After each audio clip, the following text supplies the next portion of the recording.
আমাদের দাবি না মানা মতো আন্দোলন আমরা চালিয়ে যাবো, কর্মসূচি আমরা চালিয়ে যাবো। আমাদের দাবি না মানা মতো।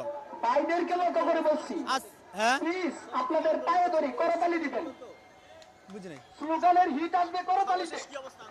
আন্দোলন তো আমাদের দাবি কোনো আমাদের উপায় কোনো পরামর্শ আসছে না। আমাদের দাবি এখনো মানতেছে না। আমাদের দাবি মানলে আমরা এই রাস্তা ছাড়বো, নাহলে আমাদের রাস্তা ছাড়তাম না। আমরা 6 দিন যাবৎ দিনে রাইতে এই রাস্তার মধ্যে পড়ে আছি। আমরা 6 দিন যাবৎ দিনে রাতে রাস্তার মধ্যে পড়ে আছি, আরো পড়ে থাকবো, অনেক দিন থাকবো যদি আমাদের দাবি না মানা হয়।